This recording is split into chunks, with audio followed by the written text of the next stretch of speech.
Hello बच्चों, नमस्कार। कैसे हैं आप सभी? आई होप आप सभी बेहतरीन होंगे। प्यारे बच्चों, आज की इस क्लास में हम लोग देखने वाले हैं क्लास 6 हिंदी का चैप्टर नंबर 12 है आप लोग का रहीम के दोहे। आप लोग को इस चैप्टर में जितना भी दिया गया है सारे रहीम जी के दोहे हैं। ठीक है, पता होगा आपको। क्लास 7 में पढ़िएगा कबीर जी के, फिर क्लास 8 में आप लोग पढ़िएगा बिहारी जी के। ठीक है, क्लास 6 में किसके बारे में? रहीम जी के। अच्छा, आप लोग क्लास 5 में किसके बारे में पढ़े थे? तुलसी के बारे में भी पढ़े थे। तुलसी जी का 3 दोहा था, कबीर जी का 3 दोहा था, है ना। ये सब आप लोग क्लास 5 में पढ़े थे। क्लास 6 में पढ़ रहे रहीम जी के बारे में। क्लास 7 में जाएंगे तो कबीर जी के बारे में पढ़ेंगे 10 दोहा।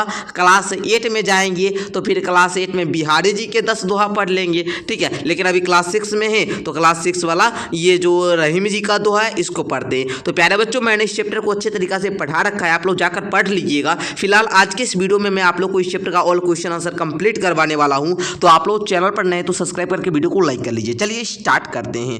देखिए यहाँ पर आप लोग देख रहे हैं ना, ये 5 क्वेश्चन ये पार्ट से लिया गया है। पहले मैं आप लोग को ये बात बताना चाहूंगा कि आप लोग हमको नीचे कमेंट करके बताइए जो ये रहीम के दोहे हैं इनके लेखक कौन है। ठीक है, मैं आपको हर बार यही क्वेश्चन पूछ रहा हूँ, आप लोग बताइए जल्दी से। चलिए, एक सलाह देना चाहूंगा कि ये सारा जितना भी शब्दार्थ है इसको याद कर लीजिएगा ताकि आपको ये दोहा समझने में दिक्कत ना हो। ठीक है, ऐसे मैं अर्थ समझा दिया हूँ, आप लोग जाकर पढ़ लीजिएगा। ठीक है, चलिए फर्स्ट क्वेश्चन कह रहा है अपने मन की पीड़ा को क्यों छिपा कर रखनी चाहिए। अब देखिए, आप लोग एक दोहा पढ़े होंगे। यहाँ पर देखिए, यहाँ पर हम आपको दिखा देते थोड़ा सा है। देखिए यहाँ पर आएगा तो देखिए, हाँ, रहीमन निज मन की व्यथा मन ही राखौ गोय सुनी अटी लहै लोग सब बांटी ना लहै कोई। ठीक है, इसको समझिएगा जरा, मैं यहाँ पर समझाता हूँ फिर आंसर भी दिखाऊंगा। ठीक है, देखिए रहीम कवि कहते हैं अपने मन की व्यथा को, अपने मन की दुख को मन में ही रखिए। अगर दूसरे लोगों को सुनाइएगा ना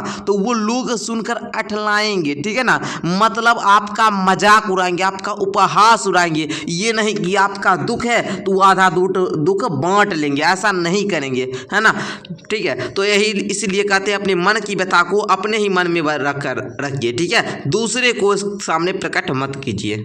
चलिए, तो आप लोग उत्तर किस प्रकार से लिखिएगा यहाँ पर जरा देख लीजिए। आप लोग लिखेंगे मन की पीड़ा को अपने अंदर ही रखने की सलाह दी गई है क्योंकि कुछ लोग हमारी पीड़ा को समझ नहीं पाते हैं और उसका मजाक उड़ा सकते हैं। हालांकि अपनी भावनाओं को किसी विश्वसनीय व्यक्ति के साथ साझा करना अच्छा होता है। अब अच्छा, विश्वसनीय व्यक्ति मतलब क्या? अपनी दुख को, जैसे आप बच्चे अभी क्लास 6 में पढ़ रहे हैं तो अपने दुख को अपनी मम्मी को बताइए, अपने पिताजी को बताइए, आपके अगर बड़े भाई हैं, आपकी अगर बड़ी बहन है तो उनको बताइए। ये नहीं कि जो हमारे मतलब अगल बगल का जो दोस्त वगैरह होता है उनको बताइए, अच्छे दोस्त को। ठीक है ना, वो सबको बताइए विश्वास, जिस पर आपको विश्वास हो रहा है। ठीक है, ये हमारा मजाक नहीं उड़ाएंगे। ठीक है, उसको बता सकते हैं, कहीं कोई दिक्कत नहीं है। चलिए दूसरा क्वेश्चन समझिएगा, कहता है प्रेम को धागे के समान क्यों कहा गया है। पहले तो मैं एक दोहा आपको सुनाता हूँ। आप लोग रहीम कवि के एक दोहा पढ़े होंगे। क्या पढ़े होंगे सर? पढ़े होंगे रहीमन धागा प्रेम का मत तोरे चटकाए जोरे से फिर ना जुड़े गांठ पड़ी जाए। कहता है रहीमन धागा जो होता है ना ये प्रेम का, इसको मत तोड़िए। अगर ये टूट जाएगा ना फिर कितने भी आप अगर जोड़ने का प्रयास कर लीजिएगा ना वो नहीं जुड़ेगा। अगर किसी कारणवश जुड़ भी जाता है तो उसमें गांठ पड़ जाएगा। आप लोग देखते होंगे धागा लिए, धागा के समान बताते, प्रेम को रहीम कवि धागा के समान बताते, क्योंकि आप लोग धागा को देखिएगा तो टूट जाता है, फिर अगर हम उसमें जोड़ते भी है ना तो उसमें गांठ पड़ जाता है। पड़ता है कि नहीं? पड़ जाता है सर। उसी प्रकार प्रेम भी है, अगर प्रेम है तो वो अगर टूट जाता है, अगर उसको तोड़ दिए ना फिर उसको जब जोड़िएगा ना तो फिर वो गांठ पड़ जाएगा। मतलब प्रेम तो रहेगा, आपको आपके सामने तो प्रेम की भावना झलक होगी, लेकिन मन में, अपने मन के अंदर उनके थोड़ा बहुत आपके प्रति क्या गांठ रहेगा ही, ईर्ष्या रहेगा ही। ठीक है, मतलब जितना प्रेम पहले था ना उतना नहीं रहेगा।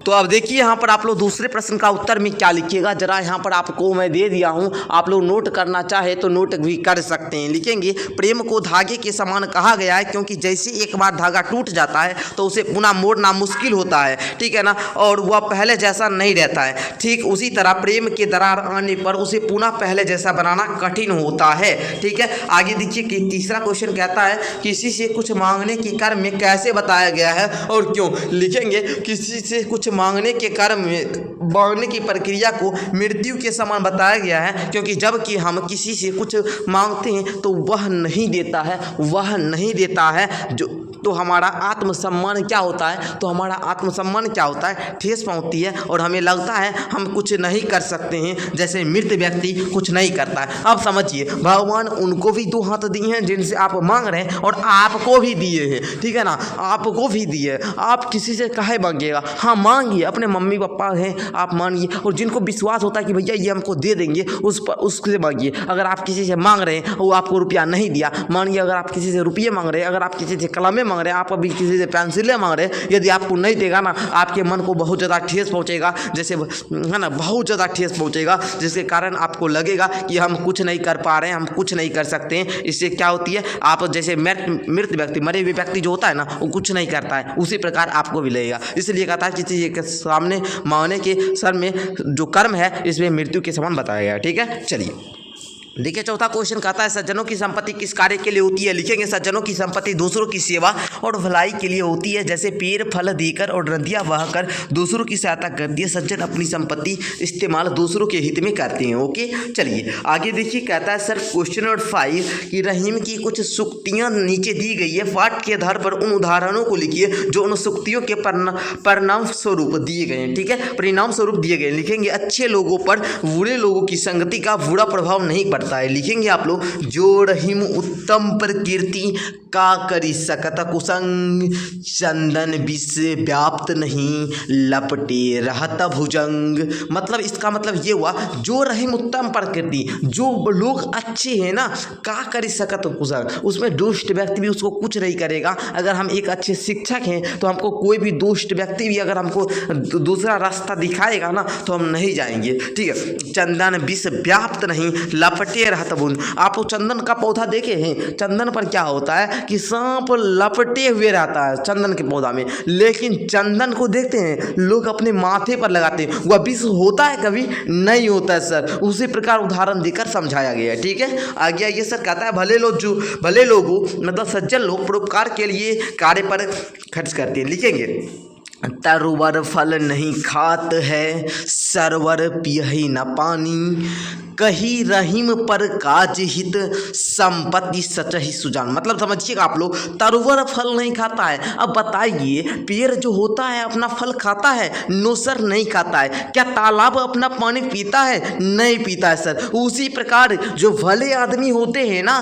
जो सज्जन लोग होते हैं ना, उनकी संपत्ति परोपकार के लिए खर्च होती है। देखेंगे आप लोग, मैं आपको गांव की बात बताऊं ना, देखेंगे बहुत सारे आदमी जो होते हैं रुपया तो कमाते हैं भैया, अपने परिवार को, अपने बच्चे को नहीं पढ़ाएंगे, लेकिन मैं आपको कितना में पढ़ा रहा हूँ। देखिए क्लास 6 का जो मेरा कोर्स है, आपको मैं समझाता हूँ। क्लास 6 का मैं आपको ओनली 101 रुपया में पढ़ाता हूँ। क्लास 6 का आप लोग 1 साल पढ़ाता हूँ, इसी में 101 रुपया में 1 साल पढ़ाता हूँ। एक साल में होता है बाबू 365 दिन। अब 365 दिन को जोड़िएगा 101 में, बताइए 365 दिन में एक दिन में 1 रुपया पड़ा बाबू, एक दिन में 1 रुपया पड़ा। हम बोले अगर एक दिन में, अगर 3 दिन में भी 1 रुपया बोले तो पड़ेगा? नहीं पड़ेगा। अगर 3 दिन में भी 1 रुपया लेते तो हम 300 कितना, 300 बताइए आप लोग, 303 रुपया लेते, लेकिन 101 पढ़ा रहे हैं बाबू। 1 रुपया भी दिन का नहीं पड़ रहा है। आप लोग 1 रुपया का चॉकलेट बिस्कुट खा लेते होंगे, लेकिन सर को नहीं देंगे। अरे सर को नहीं देंगे, हमको पढ़ना नहीं है। यही कहते हैं बिहार जो है ना,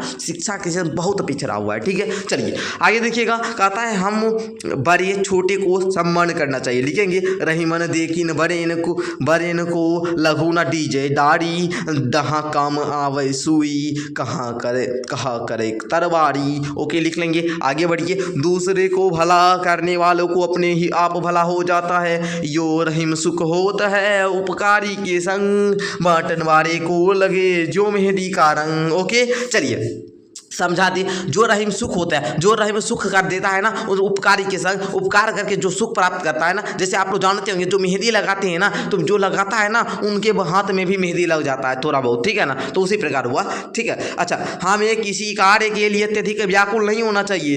कारज धीरे होत है, काहे होत अधीर, समय पाई तरवर फले के तक सींचो नीर। कहता है कारज धीरे होते हैं, काम बहुत धीरे होता है, धीरे धीरे होता है। अब चाहेंगे कि हम एक के दिन आप पूरा हिंदी किताब पढ़ ले, एक के दिन आप पूरा हिंदी किताब पढ़ा दी, तो ऐसा संभव है? नहीं है। धीरे धीरे कार्य होगा, ठीक है ना। जैसे आप लोग जानते होंगे, जो छोटा सा मतलब पेड़ लीजिए, अब पेड़ आम का पेड़ है, अभी उसमें हम खूब पानी दे दिए, भर दिन आप पानी देते हैं, एक लोटा दो लोटा, एक बाल्टी दो बाल्टी पानी देते हैं, कितनों सींचे दीजिएगा ना, वो फल नहीं देगा। मतलब समय आने पर ही फल देगा, ऐसी बात नहीं है फल नहीं देगा, समय आने पर ही फल देगा। मतलब जब उसका समय होगा तभी हम कितनों उसमें लग जाएंगे, कुछ नहीं होगा। इसलिए कहता है कारज धीरे होत है, काहे होते अधीर, समय पाई तरवर फले के तक सींचो नीर।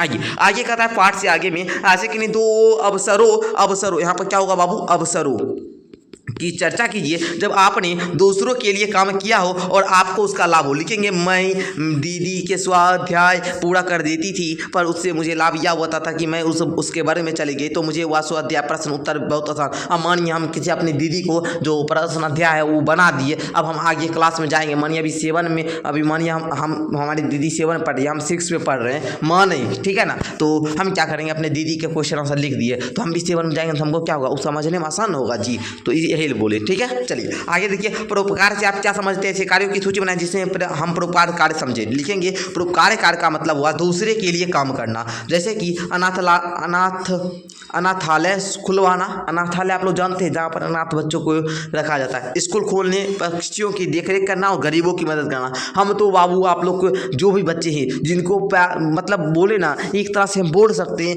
बच्चों की पढ़ाई में पैसा कभी बाधा नहीं बनेगा, ऐसा हम लोग का सोच है। क्योंकि बताइए 365 दिन होता है और हमारा क्लास 365 दिन का फी है 101 रुपया। बताइए एक दिन का 1 रुपया भी नहीं लेते, 3 दिन पढ़ाएंगे तब हमको 1 रुपया मिलेगा। ऐसे भी देखेंगे तो बहुत आपको फिर भी 65 दिन छोड़ 303 दिन का हुआ आपका, है ना। ऐसे भी 303 फिर भी तो उधर बच रहा है ना 62 दिन तो फिर भी बच रहा है ना। इसलिए बाबू 101 रुपया में, अब बताइए 365 दिन पढ़ाना 101 रुपया में संभव है? नहीं है ना। फिर भी हम पढ़ाते ताकि गरीब से गरीब बच्चा भी पढ़ ले।